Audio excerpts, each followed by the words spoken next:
Hey, welcome to the Cam and Otis show.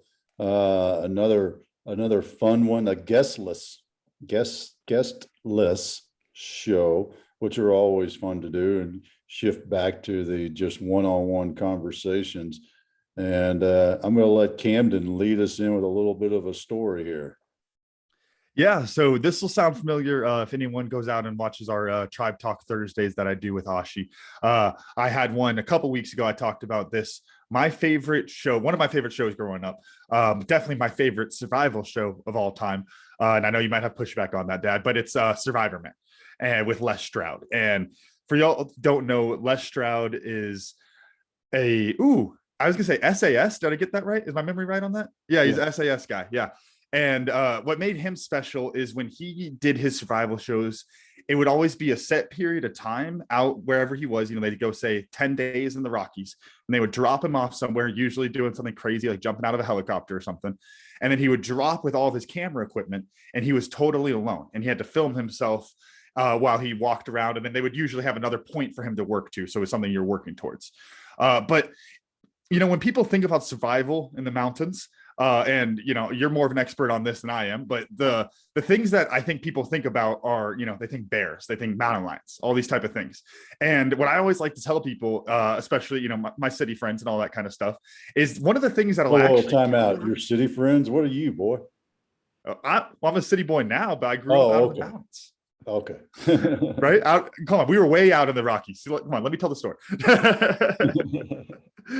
But one of the things that people don't think about at all when they think about going out in the mountains is the thing that I think is one of the bigger killers, which is a thing that Les Stroud called bush fever.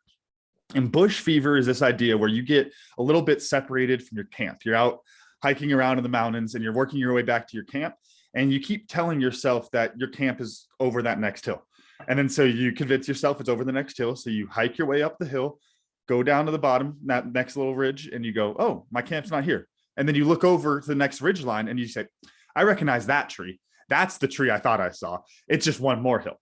And you keep going and you keep going and you keep going doing this. Just keep saying one more hill. It's over this hill. It's over this hill.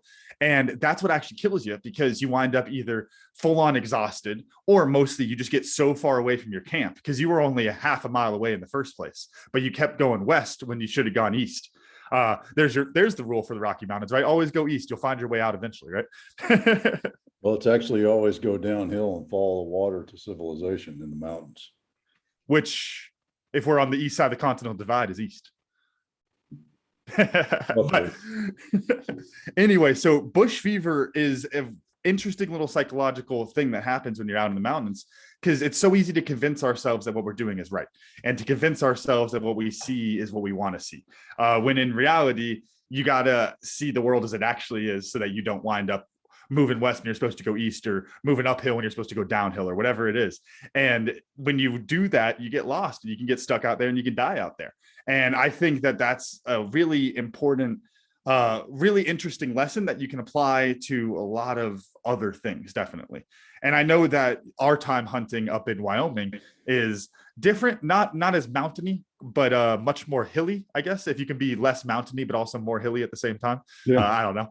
Get a geographer on here, help us out with that. But I want to throw it over to you then, talking about our times up in Wyoming and what that bush fever looks like for us. Well, that was hunting pronghorn antelope up in Wyoming. You know, you'd sit up on a ridge line, you'd spot, and then you'd stalk. And what happened would, because you would have to mask your movement because they have such great eyesight and there's no trees or nothing in this area that we're hunting them, that you mask your movement with the terrain. And it always felt like one more ridge line, go over one more hilltop, and then there they'd be. No, they're not. Okay, the next one. Oh, must have been the next one. You know, we used to. It just reminds me also of the joke we had in Ranger School, was one more hilltop. One more hilltop. That's what we would always say. We get to the objective after, this next hill. This is the last one. After the next one. After the next one. And it's the mental game of chasing after something, or really thinking you're done when you're not. Now, this is a little bit different than bush fever, because bush fever is that belief that you're going in the right direction and you just have to do one more. Well, this is a similar thing, but it's different in the fact of it's in your mind that I only have to do one more thing and then I'll be successful. Well, if I just do this one last thing, I'll be successful. And I think that's where you're leading to with the bush fever is it's not just one more thing. I think back to this always pops up in my head when we say one more thing in the business world. Sarah Blakely's story with Spanx, and I think the line is that she tried 29 stores, and then the 29th one was the first one to say yes. So how many ridge lines do you have to go over to get the objective? There's a thought for you. And this is different than the whole Les Stroud thing of getting lost.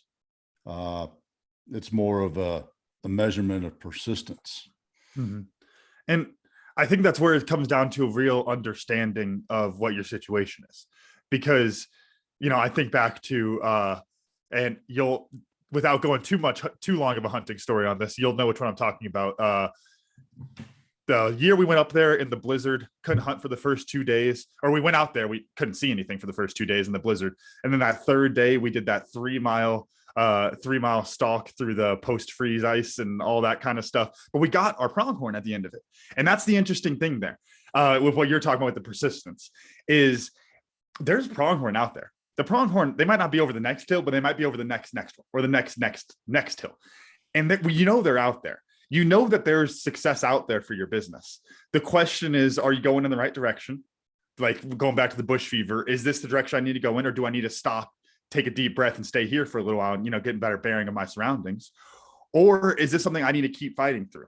When you talk about it, what I've been calling the entrepreneur version of bush fever, I've been calling it problem solving fever, because you get this idea where it's like, you're looking at that next hill, that next problem, and you just want to go solve it. Because for a lot of people, when things get crazy, you go back to what you know. And for a lot of entrepreneurs and small business owners, what you know is problem solving. So when you see the fire in front of you, you go put out the fire and you go solve that next problem.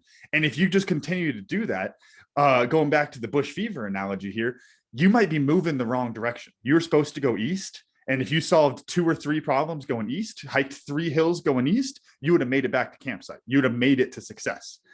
But if you start solving the wrong problems, never asking yourself whether I should solve this problem, never ask yourself whether I should hike up that hill, you're going to wind up getting lost, and you're going to chase that fever all the way out the wrong direction. And then by the time you realize how lost you are, just like with bush fever, your business is already screwed.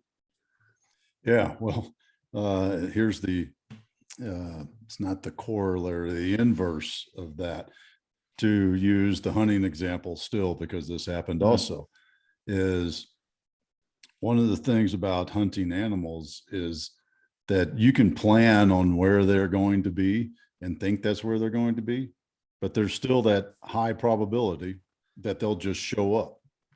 And that happened to us several times, pronghorn hunting, because you pop up over that ridge line and then boom, there they are 20 feet away, or just as likely, I always think back to the time that we were just trucking back to the truck, bebopping back to the truck.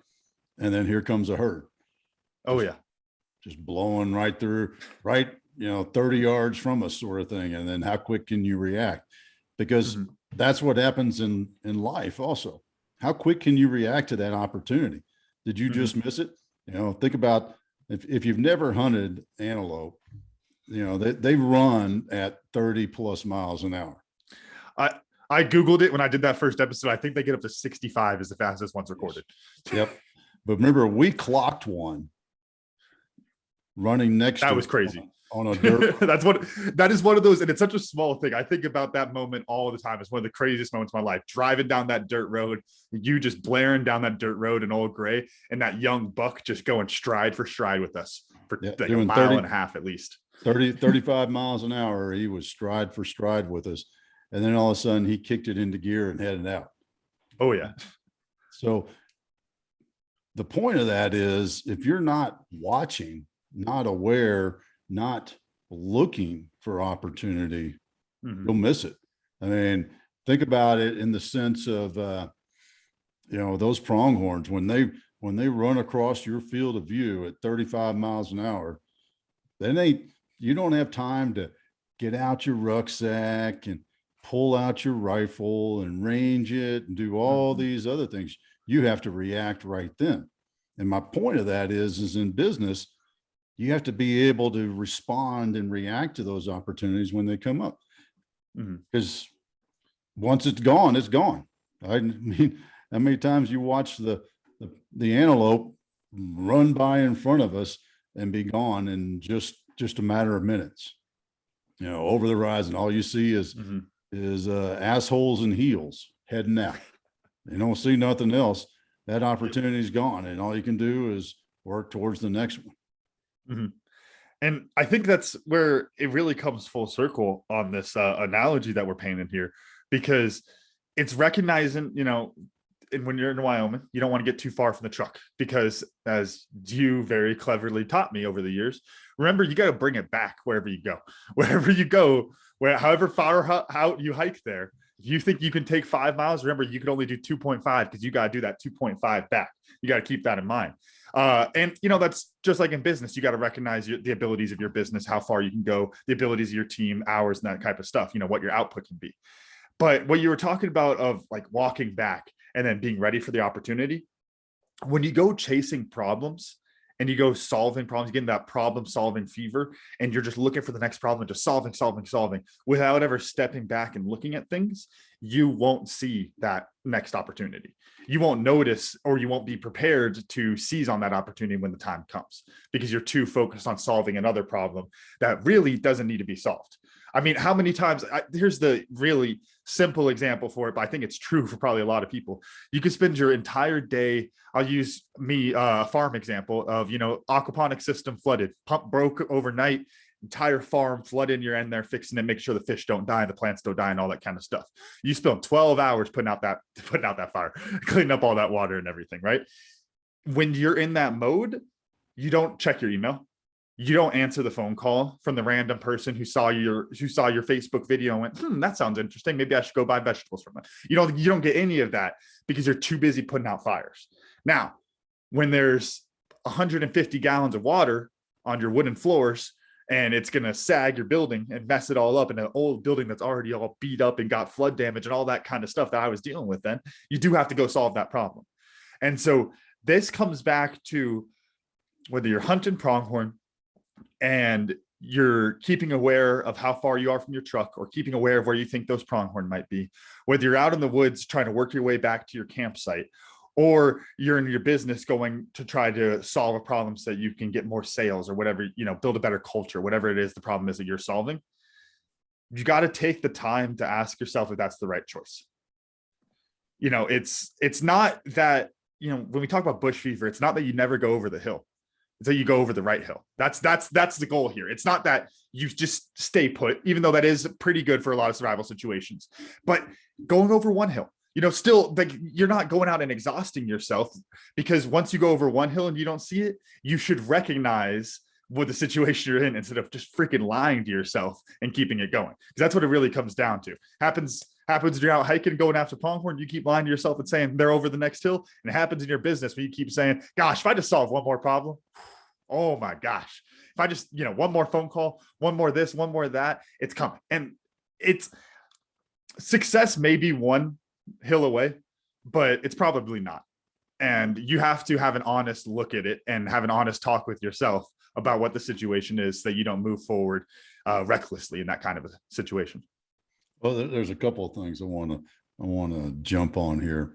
Number one, boys and girls, if you're lost and you have no sense of direction and no idea where either your camp or a road or civilization is, then the most important thing to do is to sit down and try to build some sort of thing to signal from the air. Don't continue to wander, because the further you wander, the further outside of the area that they're going to start searching you'll be. So boys and girls, sit down and wait. All right, that's number one. Number two, problem solving. And what I heard and what I was thinking of as you were going over that is don't fix what ain't broke. Mhm. Now, did it work this time? Well, maybe not. Maybe there's a tweak to it, but maybe you didn't talk to the right person. Mhm. There are so many variables that to just randomly throw things out and start over, don't throw the baby out with the bathwater. There's so many variables to that you have to be very methodical in what you're doing. If you have the solution to a problem, and it didn't work the first time, don't just throw it out and start all over. You may need to just adjust it a little bit. Heck, it may just boil down to you didn't ask the right person, right? I mean, there's a whole lot of people out there, and if you ain't putting it in front of the right person, then how do you know whether or not it's the right solution for the problem? I'm just thinking, got to bring it back around hunting because we're wrapping up our hunting theme for the month of September. But you got to know what you're hunting for, right? you got to know what you're doing out there, and it's sorry. I'm laughing. I tried to make this connection and I couldn't do it, but I'm just gonna make the funny little hunter story, and all of our fellow hunters will get this because they can smell the paper. They know what you're hunting when you're out there. They can smell it. They know what tag you have. They know who you're out there for, and they'll treat you accordingly. But you got to understand the situation you're getting yourself into, and make sure you have that sort of an honest understanding. Because it's also, the other thing, and this, I feel like I say this all the time on the show, is when you have those moments of honest reflection, it creates so much clarity for the situation you're in, and you'll see the solutions so much more clearly. And you don't want to force what it is, whether it's whether we're solving a problem, going over that next hill, or trying to force something from happening by doing something stupid like taking a 450-yard shot. There's all sorts of different mistakes. Okay, whatever, Mr. Hotshot, whatever, Mr. Hotshot out there, just check the wind. You can hit it. You can hit anything less than 2 miles away, right? It was, last year it was like 735 yards. So, gosh, dang, I need to shoot that rifle. That sounds interesting. Oh my gosh. Yeah. Well, when you have a target was, when you have a stock, when you have a 30-06 with a stock scope on it, hunting pronghorn, don't shoot over 400 yards. There we go. Is that it? We good there? Don't shoot over 300 yards. Oh, well, this has been a good one, keeping it short because I got a lot of wedding things to do. We got to go get pretty for the wedding sometime soon, Dad. That's right, folks. Fans of the show, when you hear this show, it will be Mr. and Mrs. Jessica in Camden. And yeah, congratulations, son. Looking forward to the celebration, and looking forward to Miss Jessica being officially a part of the family. So we're excited for that. And the audience, I'm sure, is clapping and wishing congratulations now. But what'd you learn? So I went into this and I was pretty prepared as far as bush fever and the stories we were going to talk about. But one thing I didn't think of when I was going through it is that walk back to the truck and the pronghorn running right in front of you. And, I know we talked about it, about how you have to have that clarity so you can react to what's in front of you. But even more than that, you got to have a positive attitude, because if you're so pissed off that you just wasted, I don't even know how long of our stalks are out there. There's no such thing as time when you're in Wyoming. It just keeps going. But however long you were out there for that, 2-3 mile stalk, whatever it was, and you didn't see any animals, because as much as you pointed it out that sometimes you get over that ridge and they're right there, most of the time you see them running really fast about 5 miles away, and you can barely see, you just see the cloud of dust. But if you have your head down and you're all pissed off and you're, feeling bad for yourself, then when those pronghorn run in front of you, you're not gonna be able to get them. And you're going to go home hungry. And if you are staying positive and always looking for that opportunity around you, then when that opportunity comes, you'll be ready for it. Yeah, that is so true. If you're not open to it, you'll never see the opportunities. People talk about focus and focusing on the outcome and focusing on the goal and all that. Well, if you're not careful, and I think we've talked about this before also, you got such tight blinders on that you don't see something that's right here. I use the analogy, if I'm pounding my head against the wall to get through the wall, and I keep pounding my head against the wall, all I'm seeing is that much wall, the wall right in front of my eyes. But if I take 3 steps back, there's a door 6 feet to my right, and I can get through the wall. And that's one of those things, it's the kind of the opposite. People say, oh, you got to focus, focus, focus, focus. But yeah, you got to focus, but not with blinders on. Yep. Because if you're pounding your head into the wall and you're focusing on pounding your head in the wall, you're going to see progress, right? Like the wall's going in a little bit. I got to keep going. It's working. No, it's not. Right. If I pound my head long enough, the wall will break, right? Yes, sir. Maybe my mind will think it will. Well, for me, I miss the Les Stroud days. Those were great shows. And I think that's why, and I didn't think about this until you were describing Les's show, Survivor Man. But it's really I think that was the genesis of the latest version of that, which is Alone. Which is amazing. Yeah, I've seen a few of those. So yeah, that's Les Stroud to the next level is what that is. And if you haven't seen that, just look that up. I think it's a Discovery Channel show, maybe History, one of those two. But yeah, that's what I learned. I mean, the fact that Les Stroud started I think he was the original Alone guy, because Bear Grylls is entertaining as all get out. The Bear's always got a crew around him, and I mean that's why he has great shots. I mean, come on, Dad, when you went through all your survival training and your Army times, how often did they tell you that the best way to take a shit in the mountains is to hang off a cliff so that it goes into the right area and it's not near your camp? Did they teach you that? Oh, is that a Bear Grylls thing? Okay, because it's almost like you wouldn't do that unless you had 10 cameramen around you making sure that you were safe. But I don't want to take away from it because it is an entertaining show. Yeah. He's more of the grandfather for the naked afraids and the more fun, little bit crazy ones than Les Stroud is. I agree. Well, great. Camden, run us out. All right. Thank you all for listening to today's show. Special thanks to our guest. Gosh darn it. All right. That's 3 minus 3. Wow. All right. Thank you all for listening to today's show. Special thanks to our sponsor, Tribe and Purpose. Find your tribe, find your purpose. You can check out recent episodes of the Camden Otis Show on Spotify, Apple Podcasts, wherever you get your podcasts, and check out a full archive at thecamdenotisshow.buzzsprout.com. The Camden Otis Show is on Facebook, Instagram, and Twitter. Thanks again, and we'll see you all next week.